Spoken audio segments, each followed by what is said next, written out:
everyone, and welcome to your customer experience secret weapon, how training keeps you ahead. This is Samantha with the marketing department at SAP Litmus, and I'm thrilled to be the one to welcome you to today's event.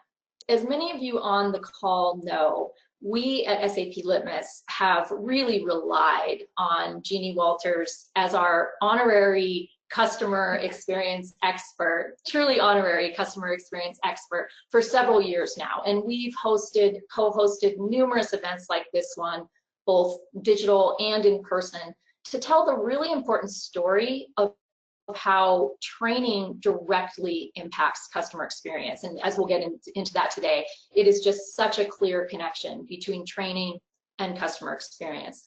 So we also count on Jeannie as a monthly contributor to the SAP Litmus blog. So if you haven't checked out Jeannie's articles on our blog, please do visit litmus.com/blog.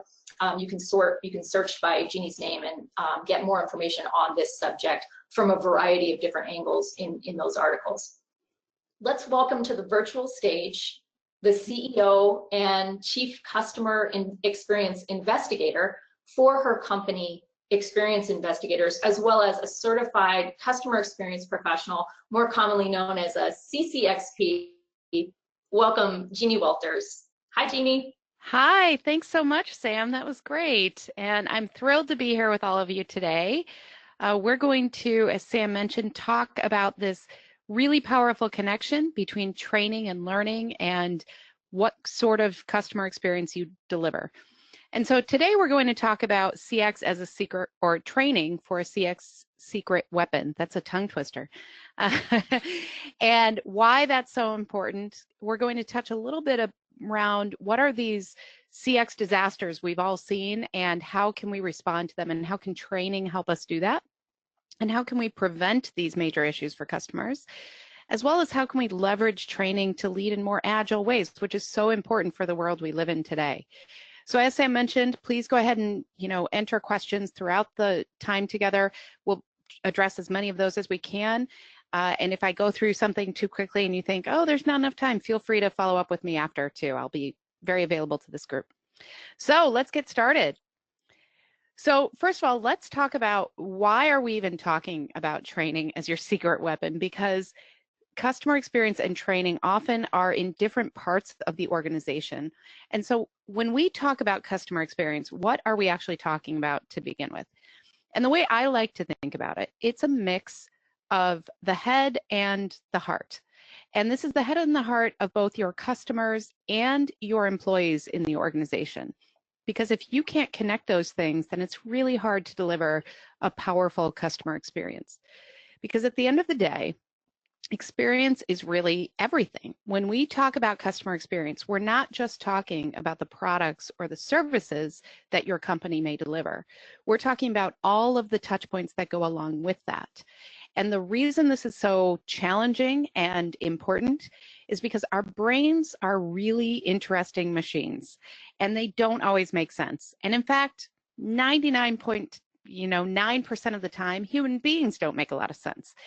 Because we have this crazy thing where if we have a deeply held belief and somebody holds up a fact that looks different than that deeply held belief, we experience a physiological response, and that's called cognitive dissonance. And you've probably heard of this.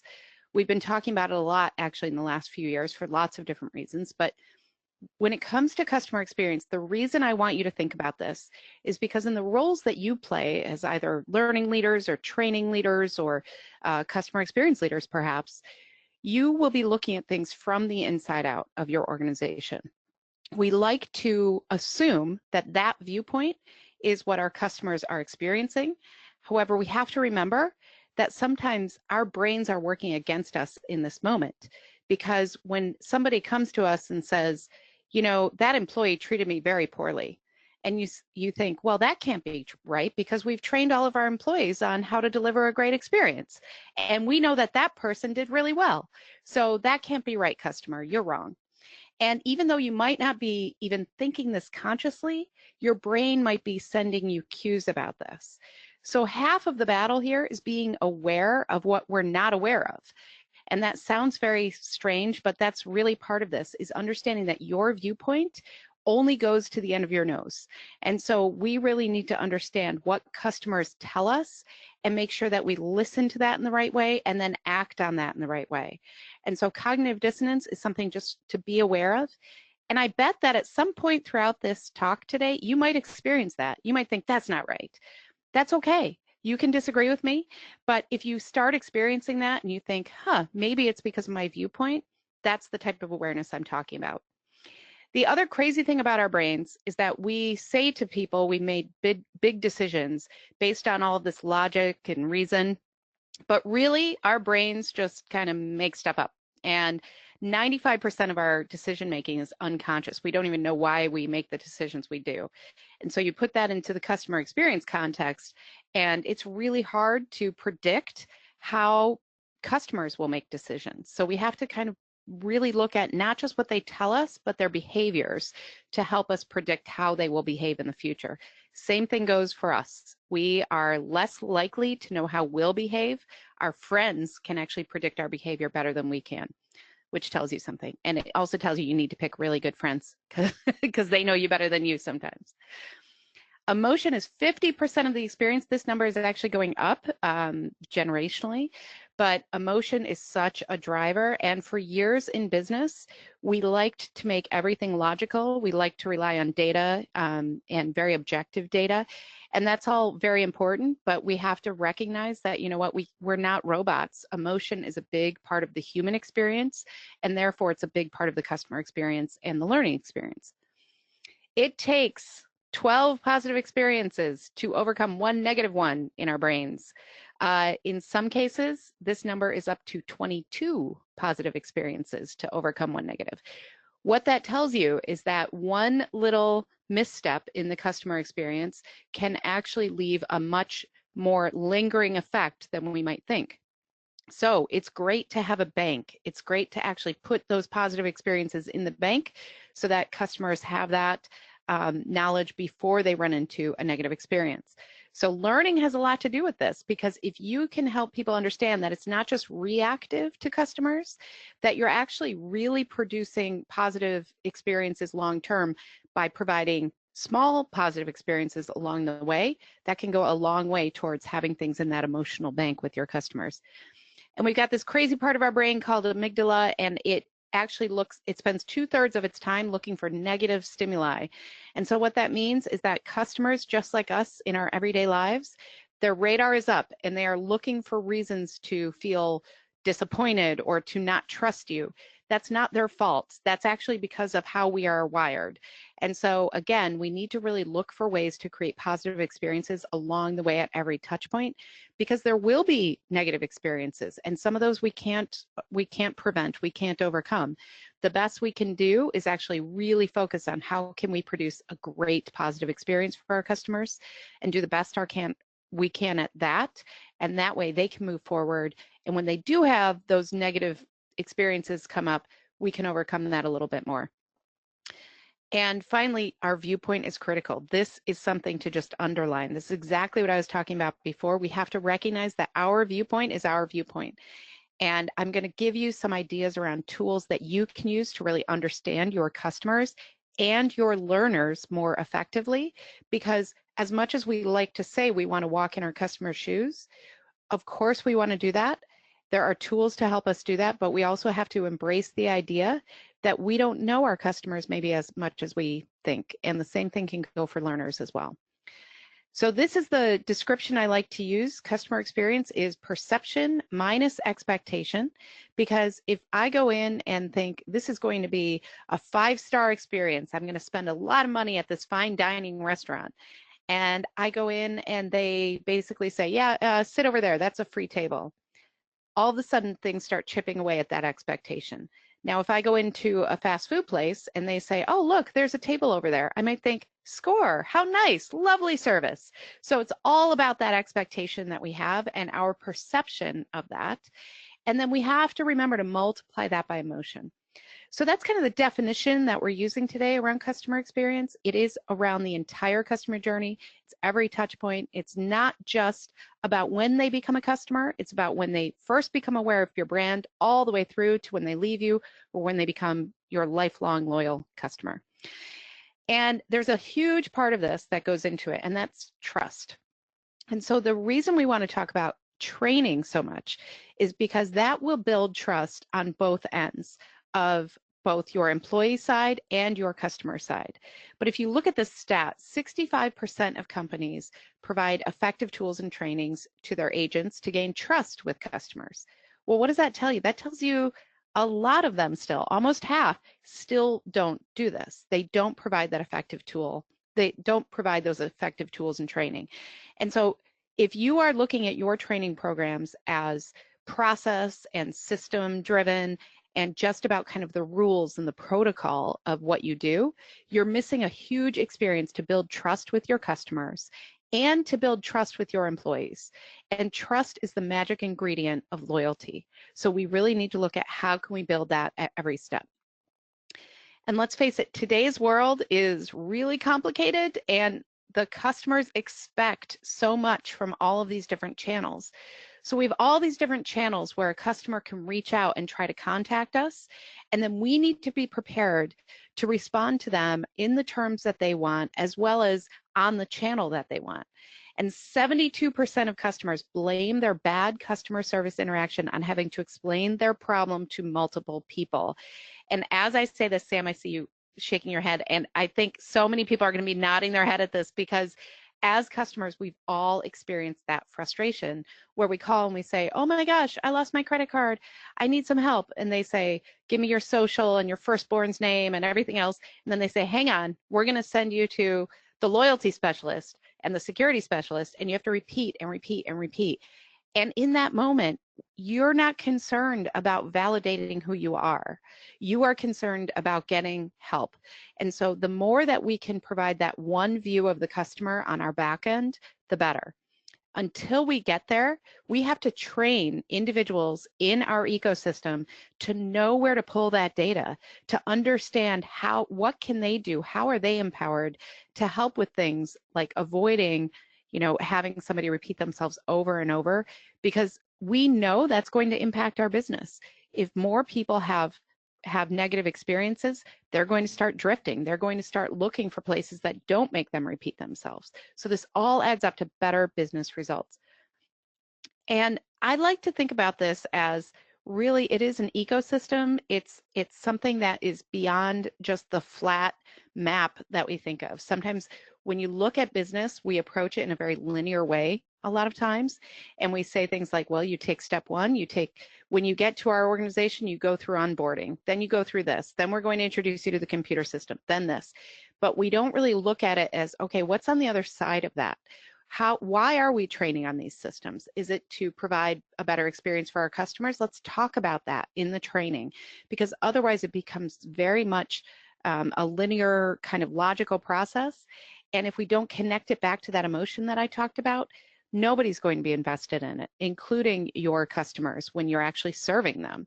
And we've all experienced that as customers too, where we feel like, oh my gosh, this person is officially a robot. I'm looking at a person who is a robot, because you can tell they've said the same things 18 times before 9 a.m. And if you want to really have that emotional connection, you can't be that person. And business results. This is why we do these things. This is why we invest in learning. This is why we invest in training and customer experience skills, because highly engaged customers buy 90% more frequently, spend 60% more per transaction, and have 3 times the annual value compared to other customers. You cannot argue with those results. And so if you are getting pushback on, just kind of, put your head down and do your job and don't worry so much about learning, people will figure it out. Show them this. Tell them that this is worth it. The investment is worth it if you can get this right, because then you'll have more engaged employees who can provide more engaged customers long term. But let's face it, we are not there yet as kind of a world. Only 43% of customer experience executives are highly confident in their company's CX proficiencies and preparedness for the future. We have to do better at connecting the dots between preparing our employees, preparing even the people who are hiring our employees. Do they really understand the customer experience enough so that they know who to bring on to deliver that in the best way? We have a long way to go. 26% of customer experience teams lack the skills and knowledge to succeed with the new consumer mindset and constantly changing market. You guys, I'm right there with you with how fast the world is changing. It is hard to keep up. The minute that we figure out the channels, another one is introduced, right? And often we find out about those channels, you know, from our kids. They tell us about these different things, and suddenly we have to provide customer service via Instagram and via Messenger and all of these things. And so it is a struggle, but that's why we have to look beyond the tools, beyond the specific channels, and look at the overall customer experience that we're trying to provide and create rules around that, create training around that, make sure that we're connecting those dots. Because right now, even if you go to conferences, this is actually from the podcast that I co-host, Crack the Customer Code.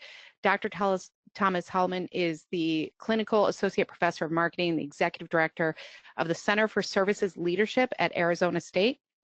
And he said this, and I just totally relate to it.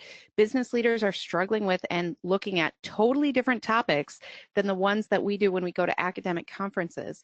So what this tells me is that as lovely as some of the degrees that we are, you know, providing for students are, they're not necessarily the right skill set to really deliver on this. So we need to create our own curriculums. We need to make sure that we're living up to the goals and values of our organization as learning leaders to make sure that we can really deliver on these things. So guess what? You can invest in all this training and you can provide the best customer journey and things will still happen. Your website will still crash. People will still complain about you on social. You know, a customer will go nuts in one of your retail shops and people will put that on TikTok. So you have to make sure that you're really thinking about not only the happy day scenario, but also what will happen when something goes wrong, not if, but when. And how do you know what's going to go wrong? And so right now, if you, again, really think about that emotional side, this is another stat that reinforces that 70% of the customer's journey is dictated by how the customer feels they are being treated. So you'll notice here, this is not fact. This is not how they are being treated. This is perception. How do I feel I am being treated? And that's why it's so important to really consider things like inclusion training and diversity training and sensitivity training, because there are times that people might not feel like they're doing anything wrong providing a certain service, but they have to understand how that might be perceived and why it's so important to really understand those different parts of training and learning. So in your industry, these are the questions I want you to consider and I want you to really dig into for yourself, because if you don't have the answers to these questions, it's really important to reach out to the people in your organization who might know this and create those cross-functional teams to really look at the customer experience, break down those silos, ask these questions. The first one, who is your customer? Oh my gosh, sounds so obvious, right? But I bet that if I ask this to 100 professionals, some of them will start giving me a laundry list of things like industries or titles. That's not really your customers. That's not really understanding who your customer is. I want you to sound like you've had a cup of coffee with this person.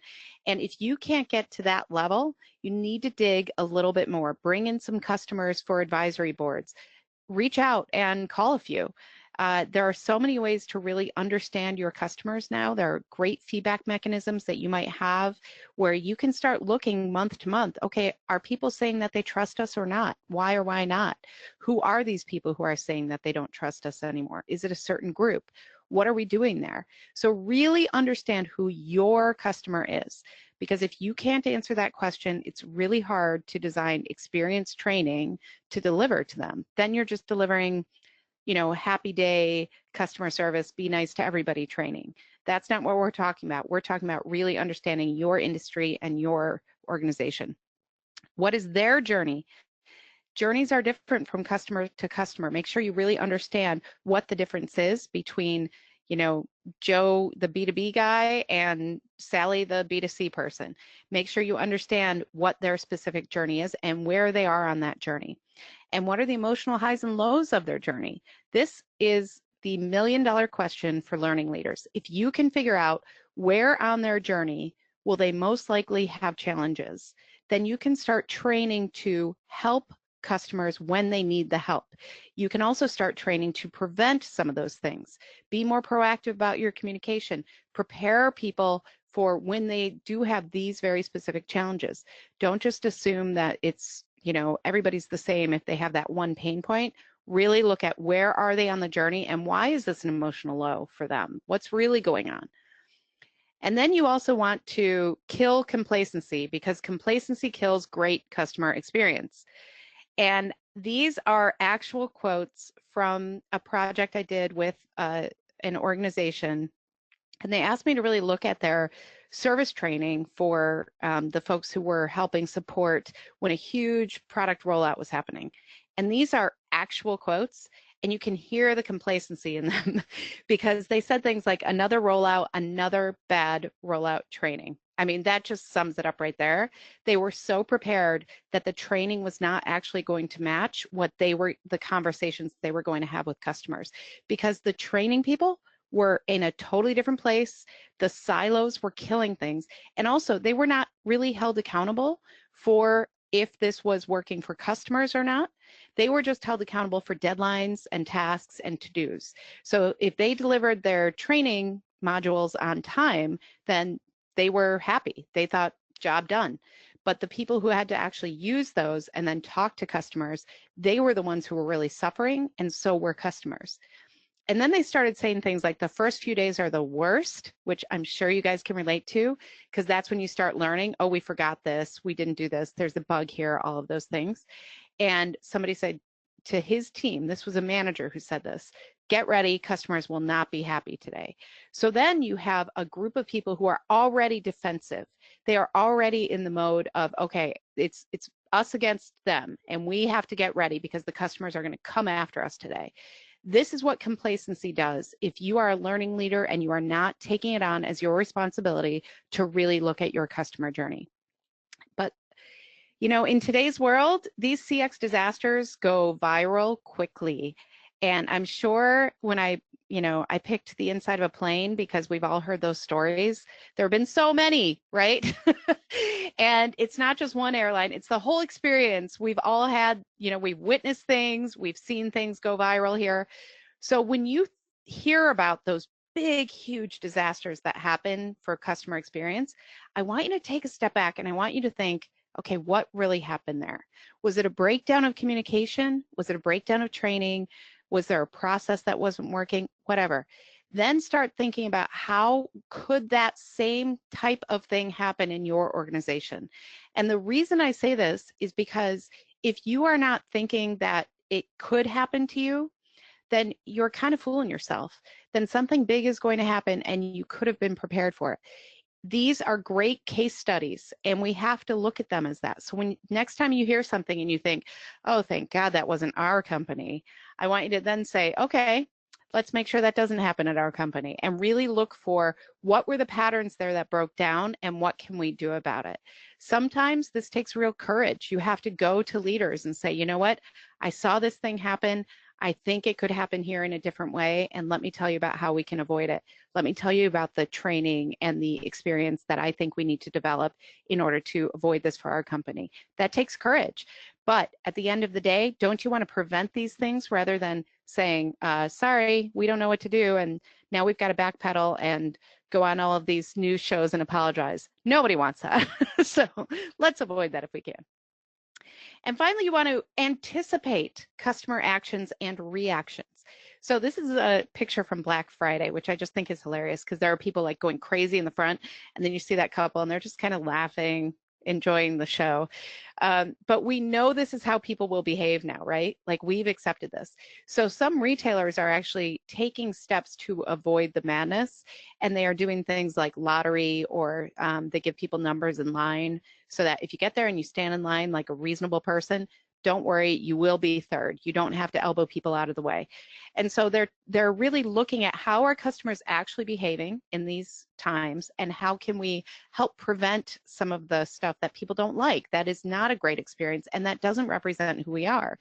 You can do this if you actually understand the journey and if you have a really good grasp of the kind of experience you want to deliver. So how do you do that? Well, my favorite way, you've probably heard me say this if you have read any of my blogs, is journey mapping. I really believe that simple journey mapping, it can be very complex, very robust. There are some great ways to do it, but you could literally take a pen to paper and start figuring some of this out. And I encourage you to do that. So I say Mapping Mojo saves the day, because really, if you think about the journey on this bigger scale, on this holistic scale, then you will start seeing places where you can amp up your training, where you can really provide learning that connects to that emotional level for your employees, so that they can connect on that emotional level with your customers. So the way that I like to look at the journey, these are very high level.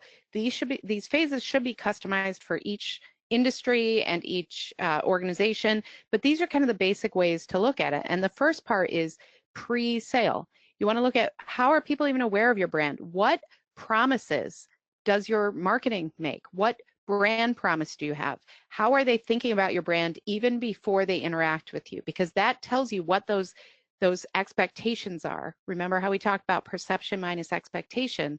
You have to understand the expectations that customers have. So if you say in your marketing everywhere, speed, we're all about speed and fast and everything, and then they don't get a call back for 48 hours, that is not living up to the promise. So we have to think about those little moments. How are we living up to that promise? Consideration is where they're starting their casual research. Selection is where they're filling the need. They're really looking at, is this for me? I have a need now. I want to make sure they're comparing you to your competition. So make sure you understand what promises your competition is making, because they can come to you and say, you know what? So-and-so over here offered me a sweet deal and said that they'll always call me back in 24 hours. Can you guys do that? Make sure you understand the expectations that your competition is setting as well. Not just in your industry either, across industries, because as I'm sure everybody here knows, we're all Amazon shoppers now. I have yet to ask for a show of hands and not see somebody's hand go up about Amazon. And part of it is we have those expectations. They're setting the expectations. I'm sure you've heard this before, but if I can get something on demand from them, why can't I get it from you, no matter what the industry is? Look for those disruptors and how they are affecting your industry. And then you go into not only, okay, now they've purchased something, they're a customer, yay. It's not a buyer's journey. You might hear about buyer's journey in sales. I'm asking you to look beyond that and look for, okay, how do we make sure we're meeting those expectations? How do we build loyalty? How do we get to a point where they are advocates for us? They are telling all of their friends about us. And with purchase as well, sometimes that's a very complicated situation based on your industry. It could take months, it could take years in some places. And onboarding is very important. How are we onboarding? How are we living up to those promises in that part? Are our contracts all super punitive after we've been wooing them during the sales process? On our invoices, do we act like they've already, not paid their bill, which is often what happens. We don't even say thank you on invoices. It drives me crazy. So organizations will send out invoices that say, here are all the terrible things that will happen if you don't pay us, instead of, hey, thanks for being a customer. So where are those places you can build trust instead of creating those negative moments? And then you want to think about the back end. And I know this is a little small and hard to read. I have a course on LinkedIn Learning all about service blueprinting and all about journey mapping. If you go to LinkedIn Learning and look up Jeannie Walters, you can find those. But this is really about marrying that front end customer experience that we want to deliver, the actual journey our customers are going through. And how do we do that? How do we deliver that with our people, processes, and systems on the back end? This is a fabulous thing for a learning leader to do, because this can tell you, where do we need to provide more training? Where do we need to provide more learning, even if it's on the back end, and then help those people connect with, even though you might not ever interact directly with a customer, you are a huge part of the customer experience. And let me tell you why. Because if people can feel engaged with that, even if they're not customer facing, that helps the entire organization become more customer centric, which is what the best brands do. They are very, very customer centric. So the steps to success here: know your customer's journey, not just their specific pain points. So don't just look at those, oh, we've got a bug and we need to respond to it. Look at, where are they on their journey and how can we help them move forward? Understand your industry hot button issues and what that might mean to your customer's experience, and anticipate their needs and train according to those needs. I love when I summarize things in like 3 bullets. That sounds so simple and straightforward. And just go do these things, guys. It's no problem. Uh, each of these is a pretty big thing, but it's also something. Don't get intimidated by that. Don't get intimidated by the scale. Start wherever you are. Start with a small moment. Start with something you know you can tackle, and then look for those wins, because you'll see them. You'll start seeing them everywhere if you use this lens.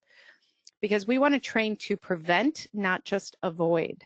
So these are pilots in training in this picture, and you think about, what do we do for pilots? Well, we help them really understand all the things that could happen so that they're prepared to, first of all, watch for those warning signs and make sure they don't happen, and then know what to do.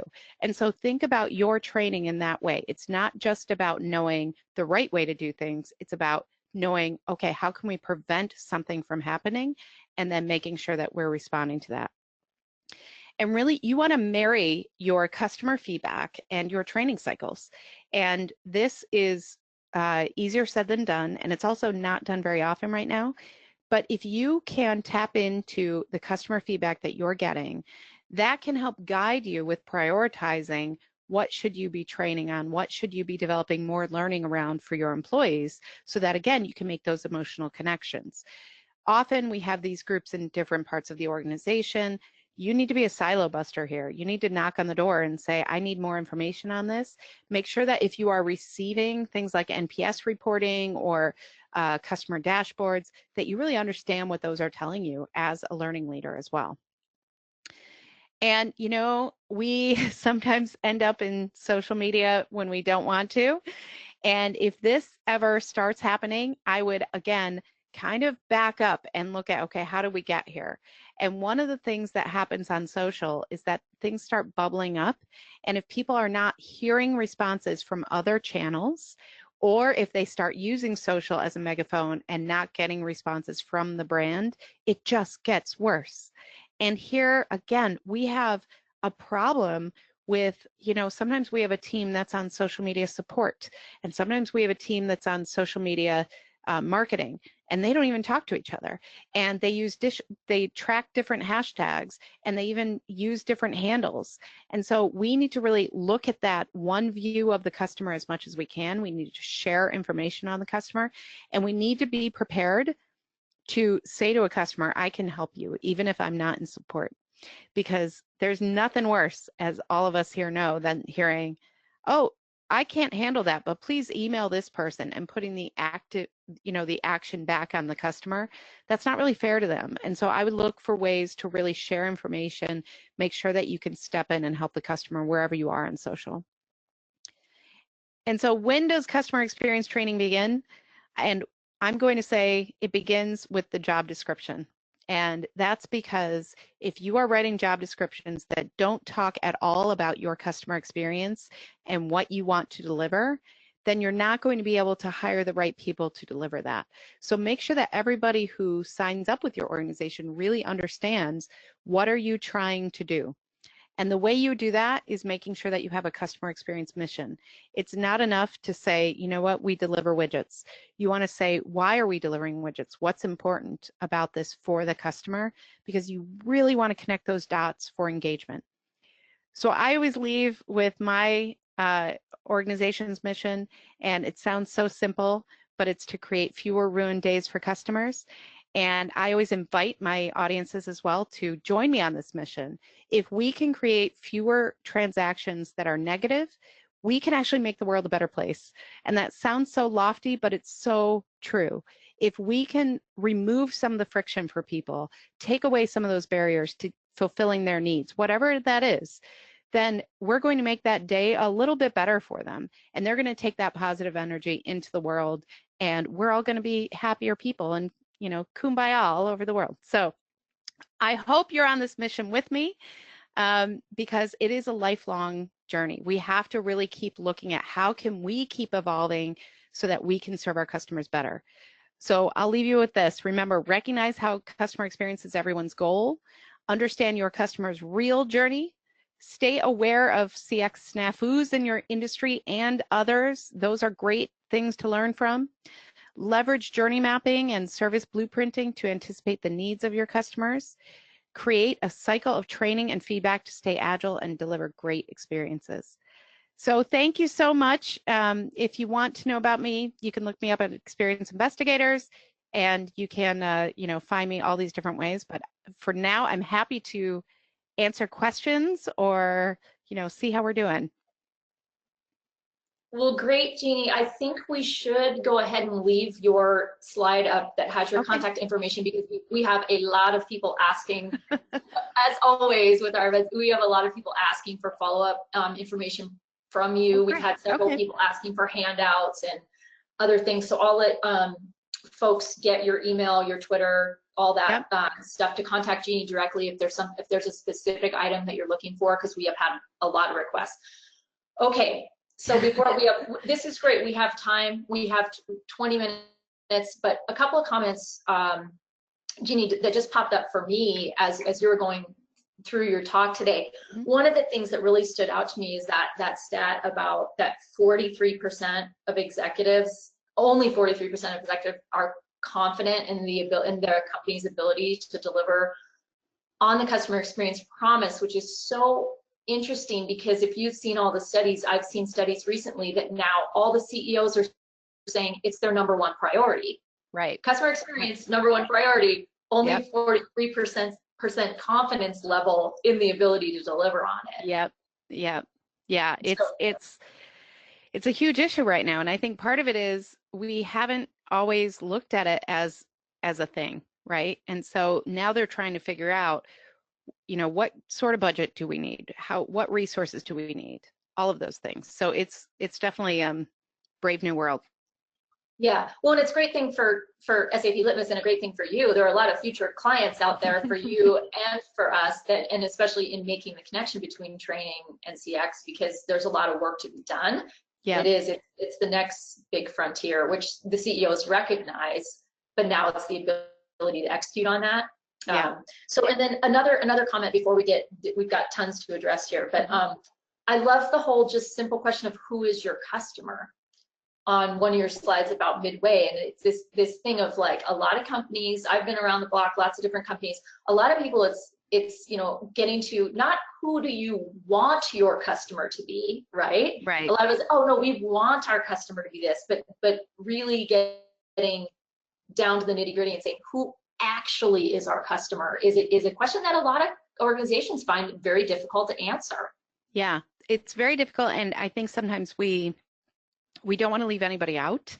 So especially in B2B, I'll ask that question. They'll say, well, it depends on the line of business, and it depends on this, and it depends on that. And it's like, great, focus on one, and just try to really address each customer journey as a distinct thing, because they're distinct people. And so it's a really important step that a lot of organizations kind of skip over, or you might find personas in marketing, but the rest of the organization isn't clued in to those personas. So that's why breaking down silos is so important, and we need to really become more of a team effort in business in general. Yeah, it's so true. So, okay, well, Jeannie, I'm going to start jumping into some of these numerous audience questions. We have tons. Yes, everyone who's asking for the slides. Yes, recording link will be sent out. Lots of questions about that. So now here's a question. I'm not sure. This is from Valerie. What account? Now this is going back to your piece on the brain, Jeannie, and about the negative bias.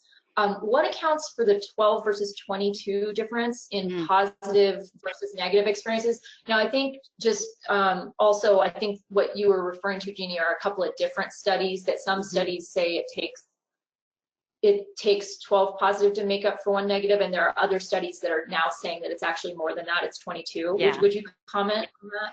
Yeah, it does depend on the study you look at, but the other thing that we're starting to see is that it's a generational thing. So millennial and Generation Z actually expect more positive. They need more positive experiences in order to overcome the negative. So that's not, of course, please don't tweet me. I'm not generalizing. That's just the data. But No fishing on the millennials. Yeah. No. But I think that, it does depend on the study. And of course that these are in some ways generalizations unto themselves. So some of us need more, some of us need less, but that's kind of the average that they found. And I always like to say, like, think about this in your own relationships, because it applies there too. So, marriage and things like that, you have to think about, like, oh yeah, it does take a while. And how easy it is to chip away and erode trust instead of build it. That's a universal thing as well. Absolutely. I mean, we refer to customer relationship management, but we tend to think of business as different from being human relationship, but it really is human relationship. It's like your statistic that, 70% of the experience of the customer journey, 70% is based on feelings. And that's B2B, that's B2C, that's everyone. Yeah, exactly. And kind of on that note, we had a few comments from Carl, who was talking about negativism and how it can be kind of a cancer in an organization, and that, negative stimuli, kind of that negative bias piece. And he was just asking for your additional thoughts on that, and that maybe customer nurturing could improve that negative bias. I don't know, that's kind of a tough one. Well, I totally agree that negativity can spread like a poison in the organization. And a couple things. One is, that's why I like to talk about job descriptions, frankly, because if you find people who are super skilled at what they do, but don't understand the mission of what you're trying to do for customers, they can become very negative because they become very myopic about, well, this is my role and I'm not going to go to that meeting about the customer experience because that doesn't apply to me, or I'm not going to worry about these things. You need people who kind of think holistically. And so that's one thing that I think is really important. And then the other is, celebrate the wins, celebrate the positives. We too often ignore that part of it. And sometimes, the famous examples in contact centers, we were so punitive and negative for decades. No wonder they hated their jobs. No wonder they were sounding like robots. And now we're finding that, caring for those people, providing well-being programs, providing a lot of celebration about the positive that they do, can go a long way towards both loyalty of employees and loyalty of customers. So we need to look at those opportunities to flip the script, like stop focusing on the punishment and start focusing on the reward and see what happens. Now, there has to be accountability in business. So don't get me wrong. I'm not saying like everybody's great and we'll all just hang out forever no matter your performance. That's not what I'm saying. But I think that we have to look at how do we judge those things a little differently, and how can we make sure that when things do go right, everybody knows that too. Because we want to catch people doing good, as the old mantra goes. Yeah, and from the SAP Litmus perspective, from the training perspective, we've been writing quite a bit recently on the Litmus blog about, soft skills, which we're really moving away from calling them soft skills, because I think it's Josh Bersin who actually calls them power skills. Things like communication, empathy, active listening, these things that really should be, it's not just, oh, this is my job and I do my job. No, there are those sort of what have formerly been thought of as sort of intangibles that, that can be trained to. And we have, I mean, again, from the Litmus perspective, I mean, we have a lot of material out there in our course catalog on training for those types of skills. And similarly, when you talk about that, really the customer experience training begins at hiring.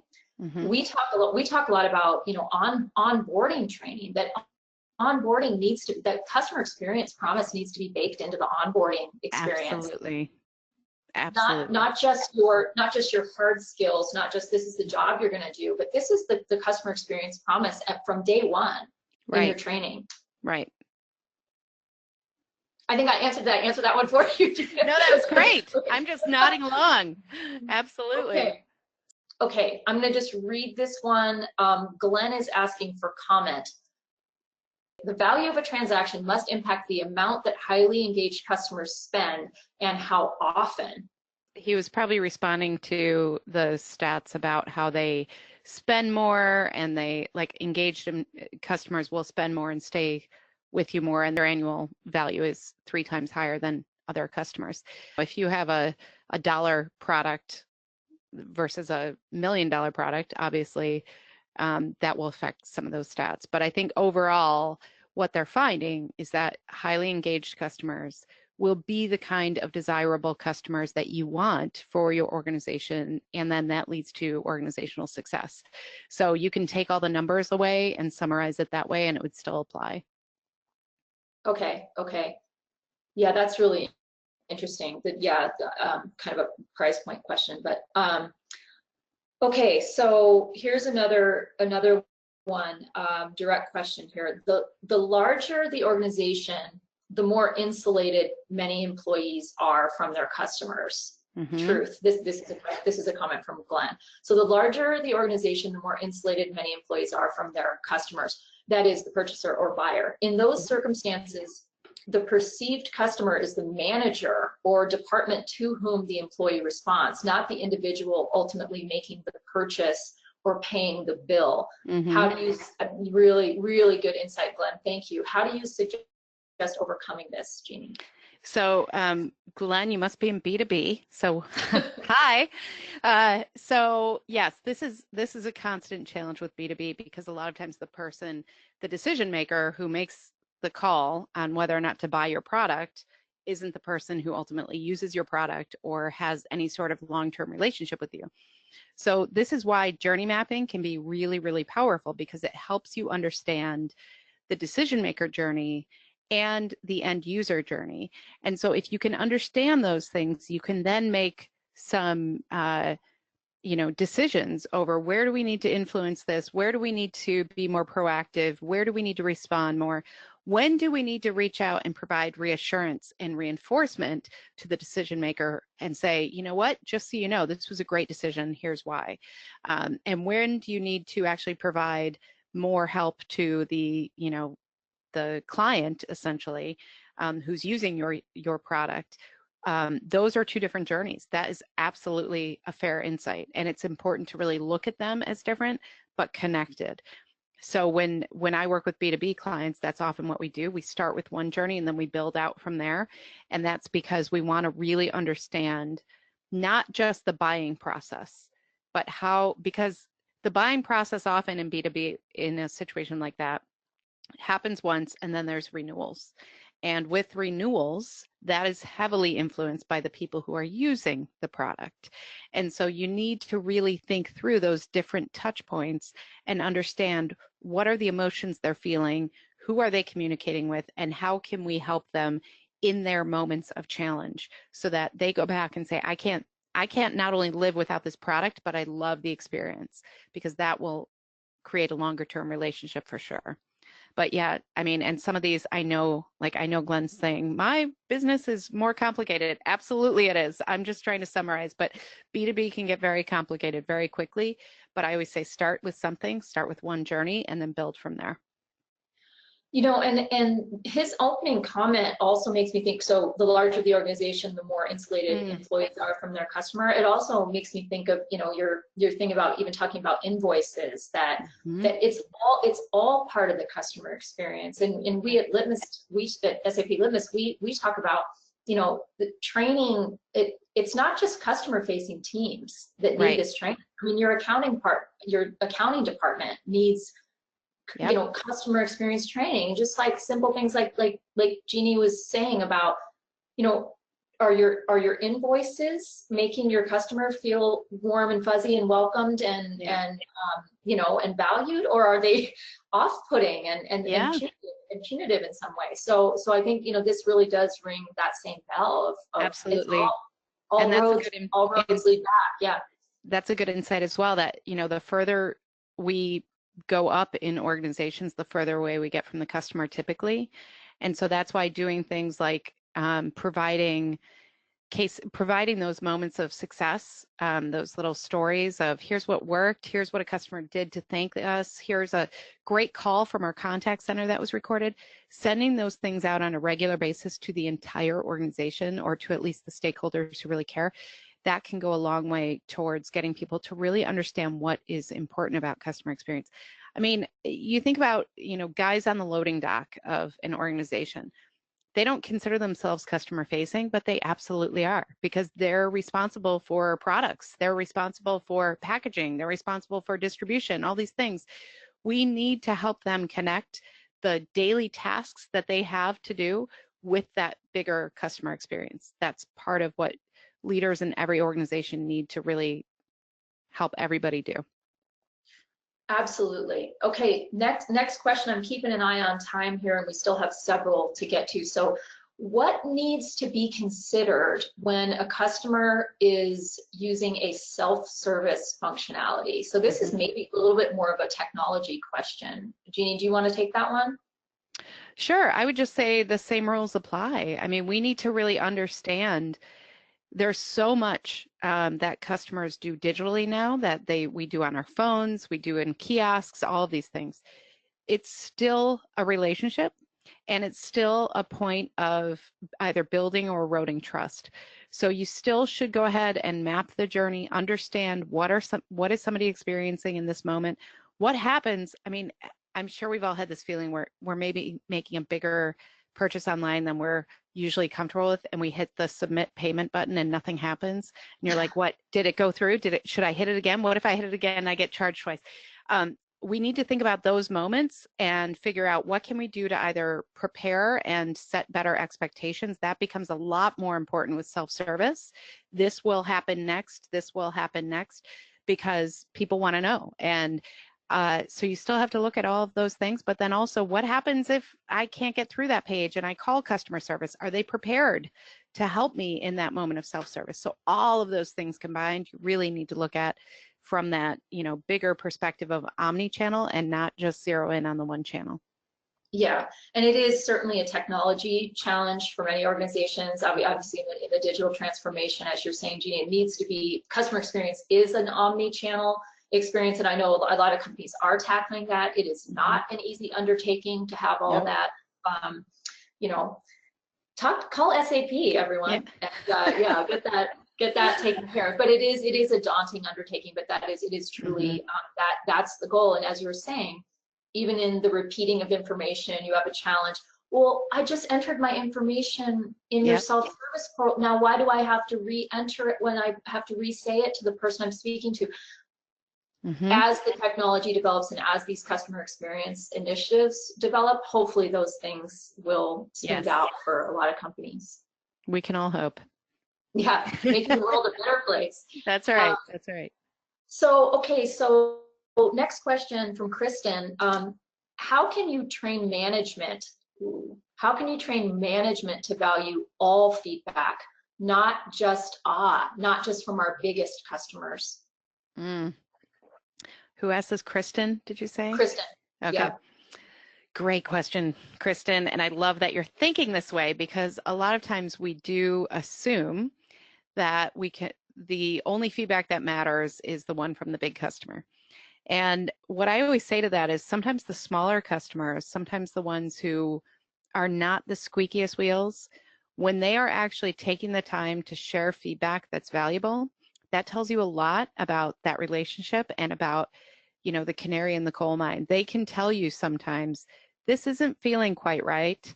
And if they are starting to say that, that will go to your bigger customer situations. There are several examples in the world about this where if you ignore a certain segment for a while, it does not play out well. And I also have been in meetings where people say, this is a terrible way to treat people, but nobody's complaining, so never mind. Well, they complain until they don't complain until they do. And what I mean by that is you look at how many industries are disrupted by exactly those things, those little things that people complain about, that we kind of start giving up complaining to the brand or the industry. We start thinking, well, this is just the way it is, right? taxi cabs, for instance, we all kind of put up with that. And we said, oh, well, sometimes they don't show up, or they're never around, or they treat you poorly when you get in, and they smell, and all these things. But what else are we going to do? Well, then all of a sudden there were these disruptors, these ride sharing apps, and we said, oh, we're going to do this. And so I think that's really important, is to look for what are the clues that those smaller customers are giving you that actually could be something about a disruptor in the future. Because if you are not thinking that you will be disrupted, you will be disrupted. And so if you are thinking that there's nobody out there who's going to be better than you, just think of Kodak and Borders. And I mean, really, these huge companies. We all were very loyal to Blockbuster Video for a long time, and then we're not. And it's because they look for those small cracks. So use that argument to talk to management. And also, sometimes you do have to prioritize. You absolutely have to prioritize action when you have these feedback cycles. That's okay, but make sure it doesn't get lost. And prioritize based on your mission and the ease of getting something done, as well as the impact of getting something done. So I usually use a matrix where I put the mission right in the middle, and then I put impact on one side and investment on the other. And if you can identify those low-hanging fruits that you can not take a lot of investment, but will make a big impact on those smaller customers, but it will help you live your mission, that's important. So know what kind of experience you're going to deliver, and then really fight for it, is what I would say. Great, great, thank you. Yeah, there's a stat out there too, speaking of like the, people complaining and that kind of stuff. There's it's a very small number of customers who actually complain. I want to say it's like 25% or 26% actually complain or actually go to social media.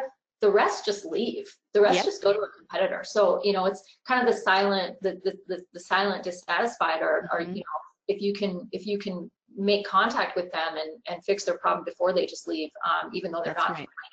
That's the whole, avoid the problem. Okay, we are at time. Jeannie, can we do one more quick question? Sure. Yep. And then we need to wrap it up. Okay, last question. How does UX and CX blend together? There's a lot of focus on UX, but the first time I've heard of CX. So I'm assuming that means we're talking about user interface with, so again, kind of a technology question. So this is more pointing toward what we were just talking about omni-channel and that kind of thing. So Jeannie, I'm sure you can speak to this with your clients. How much do you advise on UX and CX converging? So essentially today, it hasn't always been this way, but today there's no kind of hard line between the two, because user experience used to be really considered as if you're sitting in front of a screen at your desktop and using a website. That was kind of user experience. And that's still really important to consider, as well as mobile, as well as the kiosk, as well as everything else. So the digital part of user experience is super important, but it's part of this customer experience journey. It's part of customer experience. So user experience fits kind of under that bigger umbrella of customer experience, because if I'm looking at my phone and I see a sale and I try to buy it and they're out of my size, but then I'm walking by the store and they have it in the window, I'm going to walk into that store and buy that thing. That's all related. That's all the same experience in my mind. So you can't act like one is separate from the other, because everybody has to understand the entire journey. So user experience was kind of the first way that we spoke about some of this. And I have stories back in the day of being on some of the teams that delivered the very first time online, and how hard that was for certain industries. So it's really about thinking about the customer. And in UX, a lot of times we say that by thinking about the user, and design thinking applies to both. So you really do need to look at everything from that customer's perspective. Thank you so much for that. And to those of you who didn't get your questions answered, we will follow up with you, or either from the SAP Litmus team or from Jeannie. So thank you so much, everyone, for your participation and your interaction. It's been just fabulous to hear from all of you. And we have Jeannie's contact information there on the slide, so please reach out to her. You can always contact us at SAP Litmus as well. Go to litmus.com and contact us across our social platforms, our email, our info, our sales app, all of those channels. So thank you, everyone. Jeannie, I'll let you say our final goodbye for the day. And from those of us at SAP Litmus, thank you very, very much. To Thank you, you Jeannie, so much. Oh, thank you, Sam. Thank you, everybody, for your great questions. And thank you for the work you're doing and for caring about this and for leading, because we need you in the world. So keep up the great work, too. Thanks, everybody. Bye, everybody. Thank you.